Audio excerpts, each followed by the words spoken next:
Vous écoutez présentement la dernière capsule abordant le thème de l'essor urbain et du commerce durant le Moyen Âge. Dans cette vidéo, vous serez en mesure de découvrir le fonctionnement de l'économie durant le Moyen Âge et de faire un survol de quelques événements qui marquent la fin de cette période historique.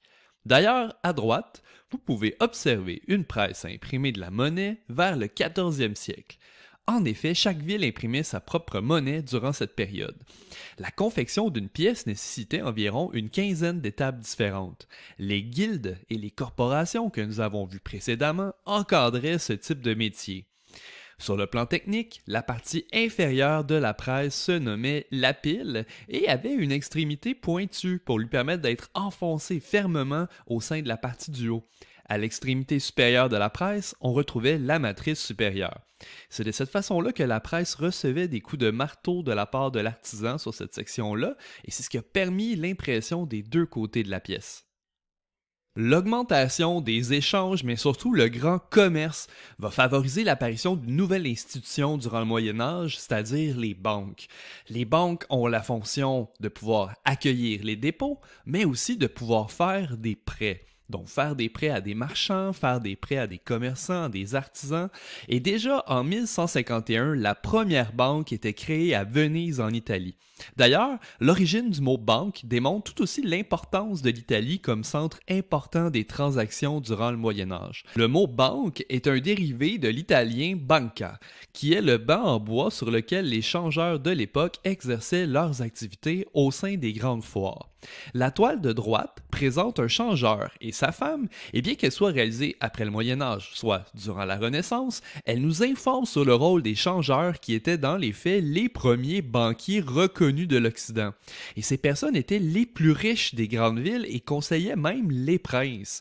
Et d'ailleurs, l'utilisation du mot reconnu prend tout son sens car, bien avant ça, les Juifs furent les premiers à pratiquer des prêts avec intérêt, mais cette pratique fut rapidement condamnée par le clergé qui s'inquiétait de cette pratique immorale. Tel que nous l'avons déjà mentionné en début de présentation, au Moyen Âge, chaque ville avait le droit de frapper sa propre monnaie. Des monnaies différentes étaient donc en circulation dans un même pays. Donc, le rôle du changeur était d'utiliser la monnaie de celui qui arrivait de l'extérieur de la ville pour la remplacer par de la monnaie utilisée au sein de la ville. Évidemment, cette pratique favorisait le commerce à l'intérieur des bourgs. Ce sera aussi l'ancêtre des premiers taux de change, si on veut.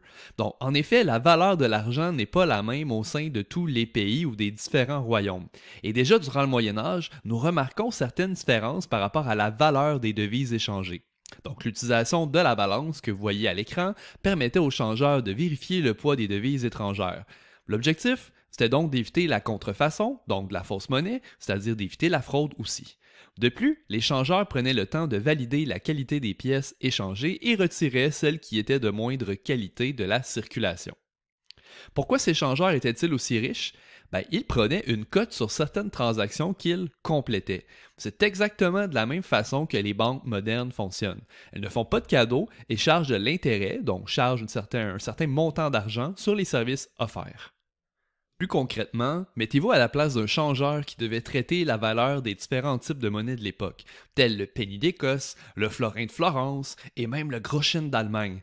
Il était essentiel de baliser la valeur de l'argent, mais aussi il y avait la notion de sécurité à travers tout ça.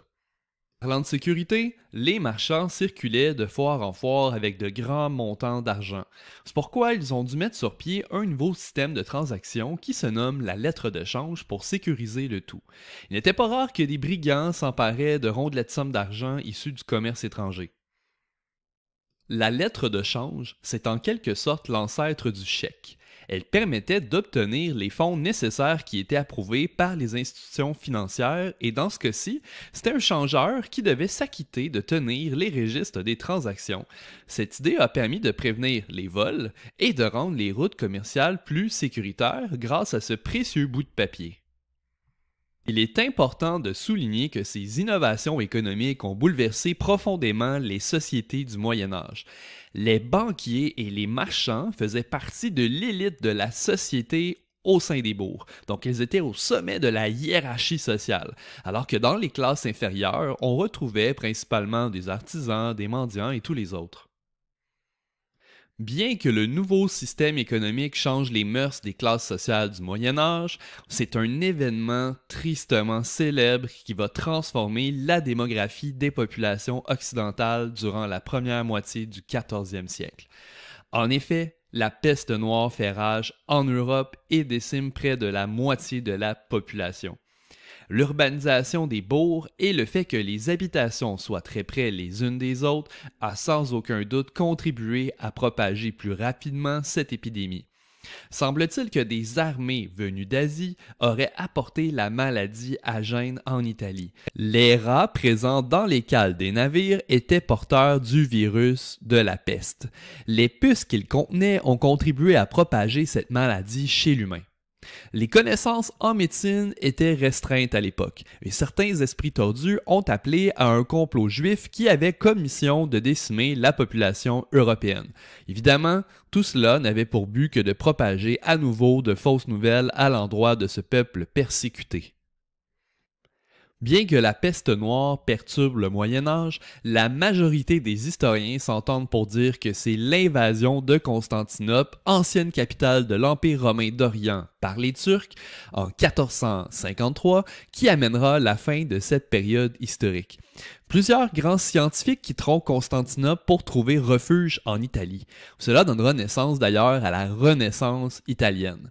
Sur la toile que vous observez à l'écran, c'est le fruit d'une réalisation de la Renaissance par l'artiste Bruegel l'Ancien, l'un des plus grands peintres de cette période. Sa vision du monde est peu optimiste et représente d'une certaine façon l'apocalypse. Sur la toile, vous apercevez différentes classes sociales pourchassées par des squelettes. Dans cette présentation, nous avons été en mesure d'aborder les grandes transformations économiques du Moyen Âge en soulignant la création d'institutions telles que les banques. Nous avons aussi pu aborder la création de nouveaux métiers liés au monde des finances par le biais d'échangeurs puis des banquiers. Nous avons aussi convenu que la lettre de change est devenue un moyen plus sécuritaire pour favoriser les échanges issus du grand commerce. Enfin, nous avons été en mesure de constater que l'épidémie de peste noire et les conflits à Constantinople ont contribué à mettre fin à cette période historique. Et c'est probablement pour ces raisons que certains historiens ont retenu ces deux événements majeurs pour qualifier cette période de ténébreuse.